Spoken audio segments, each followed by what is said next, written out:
उत्तराखंड के विश्व प्रसिद्ध दयारा बुग्याल की खूबसूरत वादियां इन दिनों एक ऐसे रहस्य की गवाह बनी हुई हैं जिसने पूरे प्रदेश को बेचैन कर दिया है। 11 दिन से अधिक समय बीत चुका है, लेकिन नैनीताल निवासी बबीता पांडे का अब तक कोई सुराग नहीं मिल पाया है। 12,000 फीट की ऊंचाई, घने जंगल, गहरी खाइयां, दुर्गम पहाड़ियां और सैकड़ों जवानों की लगातार तलाश, लेकिन हर दिन के साथ ये गुत्थी और उलझती जा रही है। सवाल सिर्फ एक है, आखिर बबीता पांडे कहाँ है? जिस दयारा बुग्याल को उसकी मनमोहक सुंदरता, शांत वातावरण और रोमांचक ट्रेकिंग रूट के लिए जाना जाता है, वही इलाका अब चिंता, आशंका और इंतजार का प्रतीक बन गया है। सुबह होते ही रेस्क्यू टीमें नए उत्साह के साथ पहाड़ों और जंगलों की ओर निकल पड़ती हैं और शाम ढलते ही खाली हाथ लौट आती हैं, मानो इन पहाड़ों की खामोशी अपने भीतर किसी बड़े रहस्य को छिपाए बैठी हो। नैनीताल जिले के रामनगर की रहने वाली बबीता पांडे 10 सदस्यीय ट्रैकिंग दल के साथ दयारा बुग्याल पहुंची थीं। 29 मई की रात दल गोई कैंप में रुका हुआ था। बताया जाता है कि देर रात बबीता अपने टेंट से बाहर निकली, लेकिन फिर कभी वापस नहीं लौटी। अगली सुबह जब वो कैंप में नहीं मिली तो साथियों ने खोजबीन शुरू की। काफी तलाश के बाद भी जब कोई पता नहीं चला तो प्रशासन को सूचना दी गई और यहीं से शुरू हुई उस खोज की कहानी जो 11 दिन बाद भी अधूरी है। बबीता की तलाश में जिला प्रशासन ने अपनी पूरी ताकत झोंक दी है। आईटीबीपी, सेना, एनडीआरएफ, एसडीआरएफ, पुलिस, वन विभाग और आपदा प्रबंधन की संयुक्त टीमें लगातार अभियान चला रही हैं। खोजी कुत्तों से लेकर ड्रोन कैमरों तक का सहारा लिया गया। दुर्गम पहाड़ियों, गुफाओं, जंगलों, खाइयों और जल स्रोतों तक की बार बार तलाशी ली जा चुकी है, लेकिन अब तक ऐसा कोई सुराग नहीं मिला जो बबीता तक पहुंचा सके। बताया जा रहा है कि बबीता अपने 2 साथियों के साथ उत्तरकाशी घूमने आई थी। हर्षिल, लामा टॉप और गंगोत्री धाम का भ्रमण करने के बाद तीनों दयारा बुग्याल पहुंचे थे। पुलिस के अनुसार रात करीब 11 बजे बबीता मोबाइल पर गाने सुनते हुए टेंट से बाहर निकली थी। उसके बाद क्या हुआ ये किसी को नहीं पता। अगली सुबह वो रहस्यमय तरीके से गायब थी। परिवार के लिए हर गुजरता दिन किसी परीक्षा से कम नहीं है। बबीता के भाई पंकज का कहना है कि बबीता ट्रेकिंग की शौकीन थी और उसे पहाड़ों का अच्छा अनुभव था। ऐसे में उसका साधारण रूप से रास्ता भटक जाना परिवार को स्वीकार नहीं हो रहा। वहीं चचेरे भाई की एक ही अपील है, अगर बबीता कहीं सुरक्षित है और ये खबर देख रही है तो सिर्फ एक बार घर फोन कर दे। परिवार को उसकी आवाज़ सुनने का इंतजार है। मामले ने नया मोड़ तब लिया जब परिजनों ने बबीता के साथ गए दोनों युवकों पर अपहरण का आरोप लगाया। शिकायत के बाद पुलिस ने मुकदमा दर्ज कर जांच शुरू कर दी। पुलिस का कहना है कि हादसा, रास्ता भटकना, जंगली जानवर का हमला या किसी आपराधिक साजिश की संभावना, हर एंगल से जांच की जा रही है, लेकिन अब तक ऐसा कोई तथ्य सामने नहीं आया है जो किसी एक संभावना की पुष्टि कर सके। लगातार कई दिनों तक अभियान चलाने के बाद कुछ विशेष टीमें वापस लौटी हैं, लेकिन तलाश अभी भी जारी है। पुलिस और वन विभाग के अधिकारी अब भी गोई क्षेत्र में डेरा डाले हुए हैं। प्रशासन का कहना है कि जब तक बबीता का पता नहीं चल जाता तब तक खोज अभियान नहीं रुकेगा। 11 दिन पहले एक युवती अपने दोस्तों के साथ ट्रैकिंग के लिए निकली थी। आज उसका परिवार इंतजार कर रहा है। सैकड़ों जवान पहाड़ों की खाक छान रहे हैं और पूरा उत्तराखंड एक जवाब तलाश रहा है। क्या बबीता किसी दुर्गम इलाके में फंसी हुई है? क्या वो किसी दूसरे रास्ते पर निकल गई? क्या उसके साथ कोई हादसा हुआ, या फिर इस कहानी का कोई ऐसा सच अभी सामने आना बाकी है जिसकी किसी ने कल्पना भी नहीं की? फिलहाल इन सवालों के जवाब दयारा बुग्याल की उन्हीं खामोश वादियों में कहीं छिपे हैं, जहां पिछले 11 दिनों से उम्मीद और चिंता साथ साथ चल रही हैं।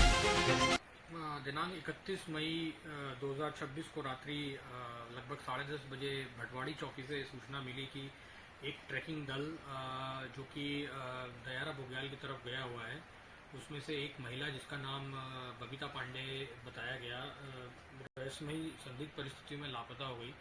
इसकी सूचना मिलते ही तुरंत जो है एसडीआरएफ की टीम वन विभाग के साथ जो है मौके की ओर निकल गई थी और तब से ही जो है उनकी तलाशी अभियान जो है चल रहा है।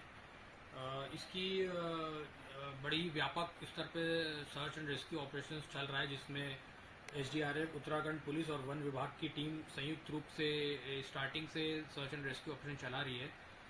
इस बाद में इस अभियान का दायरा और बढ़ाते हुए इसमें एनडीआरएफ की टीम, एनआईएम की टीम और स्थानीय प्रशासन, वन विभागीय और जो स्थानीय ग्रामीण भी है वो भी इसमें सर्च एंड ऑपरेशन में मदद कर रहे हैं। और जो है इसमें जो मैनुअल सर्च एंड रेस्क्यू के अलावा जो टेक्निकल टेक्निकल जो भी इसमें सहायता हो सकती है टेक्निकल इक्विपमेंट्स के द्वारा वो भी कर रही है। जो सर्च एंड रेस्क्यू ऑपरेशंस हैं ये लगभग अभी फ़िलहाल में 100 से ज़्यादा लोग इसमें लगे हुए हैं, और जो सेक्टर का डिवीज़न करके जो है इसमें सर्च एंड रेस्क्यू ऑपरेशन चल रहा है, जिसकी वजह से डुप्लीकेशन ना हो और बड़े ही व्यवस्थित तरीके से हम लोग जो है सर्च एंड रेस्क्यू ऑपरेशन चला रहे हैं।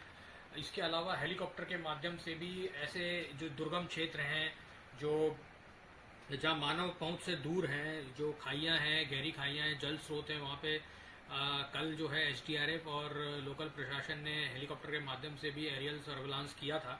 इसके अलावा कैनाइन डॉग के द्वारा भी इसमें डॉग्स को भी सर्च ऑपरेशन में लगाया गया है। एक झील वहाँ पे डोई के पास में देखी गई थी, जहाँ पे हो सकता था कि वहाँ पे भी संभावित हो सकता था कि वहाँ पे भी हो सकती है कोई कुछ नहीं, तो उसके लिए हमारी डीप डाइविंग जो चिन्यालीसोड़ में एसडीआरएफ की डीप डाइविंग टीम रहती है उसने भी वहाँ पे अंडर वाटर ड्रोन और इसके द्वारा सर्चिंग ऑपरेशन चलाया गया था। वर्तमान में जो है एसडीआरएफ, उत्तराखंड पुलिस, वन विभाग, सेना, एनडीआरएफ, एनआईएम, स्थानीय प्रशासन और स्थानीय नागरिकों के सहयोग से लापता महिला के लिए युद्ध स्तर पर जो है अभियान जो है चल रहा है। जंगलों, ट्रैकिंग मार्गों, जल स्रोतों, खाइयों और अन्य संभावित स्थानों पर भी लगातार सर्चिंग की जा रही है। इसके अलावा पुलिस के द्वारा जो मोबाइल टावर डंप है, इस सब का भी उपयोग करते हुए टेक्निकल भी सर्च की जा रही है। हम जो है कोई भी कसर नहीं छोड़ रहे हैं इसमें सर्च ऑपरेशन में, और इसमें जो है जल्दी कोई सफलता मिलने की उम्मीद है। Thank you.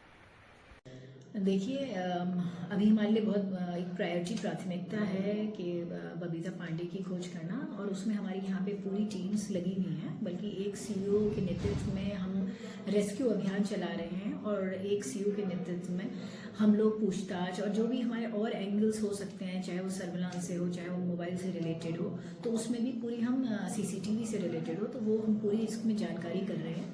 और इसमें सभी टीम्स, यहाँ तक कि प्रशासन की भी टीम्स और पुलिस, एसडीआरएफ, और हमने अब इसमें नेहरू माउंटेनियरिंग जो इंस्टीट्यूट है उसकी भी रेस्क्यू टीम को भी हमने इसमें किया है, तो वो लोग भी लगे हुए हैं। और आज तो मतलब हेलीकॉप्टर से भी सर्चिंग कराई गई है, तो इसमें प्रशासन, पुलिस प्रशासन, ये हम लोग पूरी तरह से इसमें कोशिश कर रहे हैं कि जल्द से जल्द इसमें हमें कुछ सुराग मिल सके और हम इसकी बरामदगी कर सकें, सकुशल बरामदगी कर सकें। जी, मैं बबीता का बड़ा भाई बोल रहा हूँ, और मैं चिल्किया रामनगर से हूँ, उत्तराखंड से, और यहीं पे इसी जंगल में रिपोर्ट हुई भी हूँ।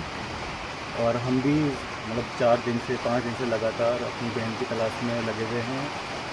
प्रशासन भी अपनी तरफ से पूरी मदद कर रहा है, हमारी रहने खाने पीने की सब व्यवस्था देख रहा है, और वहाँ पे एनडीआरएफ, एसडीआरएफ सब लगे हुए हैं। बट हमें ऐसा लग रहा है कि जो हमारा प्रशासन है वो खाली मिसिंग वो देख रहा है, मिसिंग कंप्लेंट देख रहा है। बट उनको कम से कम 1-2 चांसेस और हैं कि किडनैपिंग का या कुछ और भी केस है, उनको उसमें भी थोड़ा ध्यान देना चाहिए। क्या अगवा का लग रहा है सर, मुझे थोड़ा डाउट है। मुझे किस आधार पे आप सर ऐसी जगह में सर, वो हमारी सिस्टर जो है, मेरी बहन जो है छोटी, उससे ट्रैकिंग की बहुत नॉलेज है काफ़ी टाइम से। अगर वो मतलब मिसिंग भी अगर हो गई है तो वो अपने आप को संभाल सकती है। वो एक दिन में हमें कोई कॉल करने की कोशिश करती, कुछ ना कुछ तो करने की कोशिश करती, कैसे भी करके। जनधारा उत्तराखंड, पहाड़ की आवाज, जनता की धार।